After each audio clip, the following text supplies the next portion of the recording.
Queridos amigos, sejam bem-vindos a mais um vídeo no canal Poptopia. Eu sou o Daniel e no vídeo de hoje vamos falar sobre um quadrinho muito interessante. Estou falando do Justiceiro por Greg Rucka e Marco Checchetto. É isso que é, Marco Checchetto. Essa é uma edição que a Panini lançou agora no mês de junho e é uma edição em capa dura com cerca de 280 páginas e o preço de capa ele é de R$ 129. Essa é uma edição que reúne The Punisher, a série mensal do Justiceiro do número 1 a 10, lançada originalmente lá em 2011. Mas não se engane, esse não se trata de um Justiceiro datado, defasado, superado. Não, aqui a gente vai ter o Greg Rucka escrevendo uma boa história de um personagem que, se não cair em mãos eficientes, acaba sendo sempre o mais do mesmo, né? Aquele cara que persegue bandido, mata bandido e supostamente faz justiça em nome dos menos favorecidos.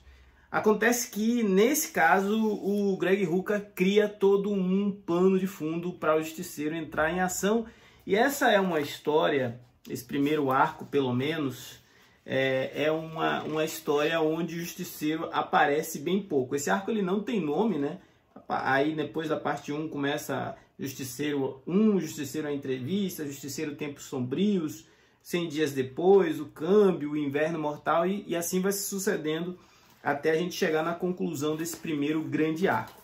Mas ele começa exatamente de um ponto que para mim é bem interessante, que lembra o Kill Bill. Lembra o Kill Bill do Quentin Tarantino, quem já assistiu sabe que uma das primeiras cenas do filme retrata um assassinato, né? Um massacre, uma chacina que ocorre em um casamento. E aqui o ponto de partida da história é exatamente esse. A gente está acompanhando um casamento na região de Nova York, onde de repente alguém chega atirando e deixa cerca de 29 vítimas. Esse casamento sangrento, né?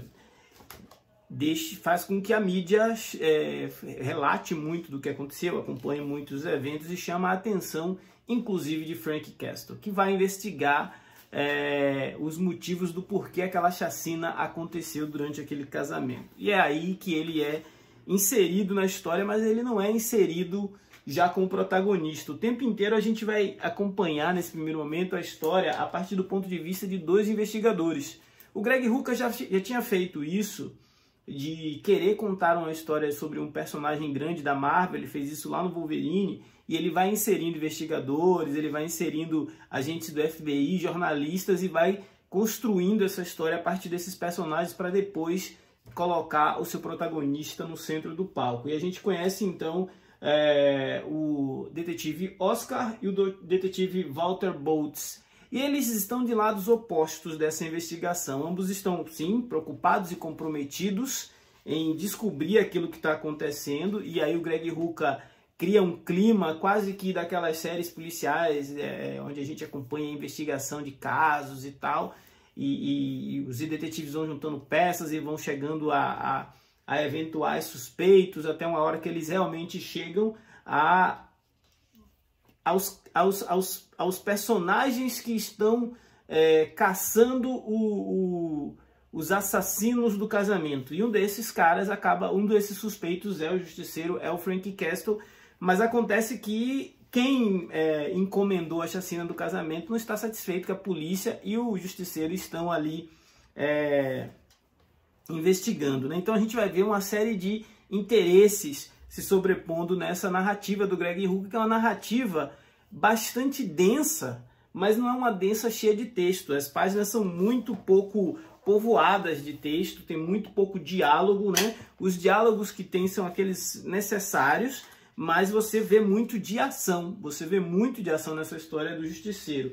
E isso é algo que faz sentido num contexto de que a gente está vendo, por exemplo, o Justiceiro entrando no universo de uma outra personagem, ou deixando que uma outra personagem entre no seu universo, que é a noiva. A noiva Rachel Cole é uma das poucas sobreviventes do massacre que aconteceu no casamento dela, e a gente vai descobrir mais adiante que ela é uma ex-fuzileiro naval, né? E isso vai dizer muito sobre o desenvolvimento da história que o Greg Rucka vai contar aqui. Essa é uma história que ela tem esse ritmo bastante acelerado, e à medida que o Justiceiro vai investigando, ele vai enfrentando essas organizações criminosas por trás do atentado no casamento. E uma das que chamam mais atenção é justamente uma organização chamada O Câmbio, né, formada por ex-super vilões que decidiram abandonar as roupas coloridas e agir como se fossem empreendedores. E para isso eles estão ali, inclusive, contratando outros vilões para tirar o Frank Castle da jogada. Um deles é o Abutre, e a gente vai ver uma batalha bastante sangrenta entre o Justiceiro e o Abutre. Um Abutre diferente daquele que a gente conhece das histórias do Homem-Aranha, diga-se de passagem. Aliás, acho que é importante registrar a arte do Marco Checchetto nessa HQ, né? A arte do Marco Checchetto, ela dá uma contextualização, ela dá uma ambientação de que tudo acontece às escuras, de que tudo acontece nas sombras, de que tudo acontece em uma Nova York diferente daquela Nova York colorida, diária e ensolarada dos Vingadores. Aqui é uma Nova York mais soturna, uma Nova York de escritórios, salas e de ambientes fechados. Aqui é uma Nova York onde o Justiceiro atua nas sombras e, inclusive, esse visual do Justiceiro foi ressignificado, né? A gente vai ver um Frank Castle muito menos vestido de uniforme com a caveira e muito mais voltado para improvisar um uniforme tático.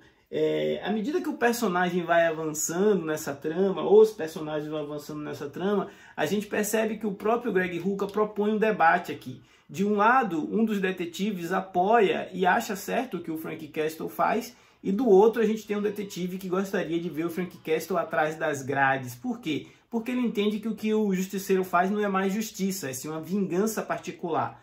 Aí entra o ponto. Por que que o Frank Castle se mobilizou para investigar os assassinatos que aconteceram durante o casamento? Talvez porque ele tenha sido tocado por uma tragédia similar com o que aconteceu à sua família, né? Mas a gente vai perceber que a Rachel Cole, a noiva sobrevivente, ela não é assim apenas uma vítima nessa história. E o Greg Rucka consegue inserir ela de uma forma muito interessante. Não só ela, como os outros personagens coadjuvantes. Eu diria que, apesar de não ser um grande conhecedor da cronologia das histórias do Justiceiro, essa é uma das histórias do Justiceiro mais amigáveis para quem não é um profundo conhecedor do personagem. Mais amigáveis e que também mais humanizam o personagem. O Greg Rucka em nenhum momento pinta o Justiceiro como um super-herói.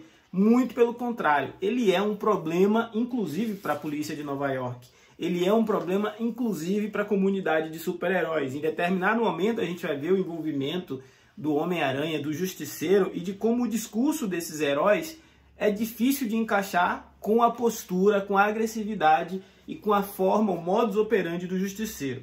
A gente tem um quadrinho aqui bem interessante em mãos, um quadrinho que é genuinamente de super-herói, essencialmente super-herói, mas que não bebe nos clichês e nas gags que um quadrinho de super-herói comum beberia, né? O Justiceiro não encontra saídas fáceis. Quando a gente vai ter ali a participação, né, o crossover com o Homem-Aranha e com o Demolidor, é justamente porque a trama escalou para um patamar onde o Frank Castle já não consegue mais resolver sozinho. E envolve outras organizações como o Tentáculo e acho que é o Terror Negro, o Reino Negro, uma coisa assim, uma outra organização criminosa, além das ideias mecânicas avançadas.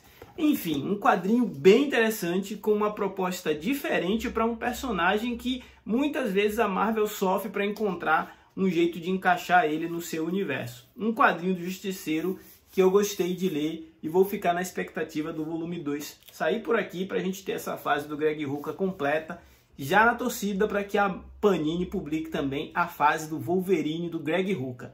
Essa é muito boa, principalmente os primeiros arcos, onde além do Greg Rucka no roteiro, a gente tem o Derek Robertson na arte. Esse foi o Poptopia de hoje. Se não for inscrito, se inscreva, ajude o nosso canal a crescer, a ganhar relevância nessa concorrida plataforma. Afinal, falar de gibi é sempre bom, falar de um bom quadrinho da Marvel, melhor ainda. Forte abraço, até a próxima.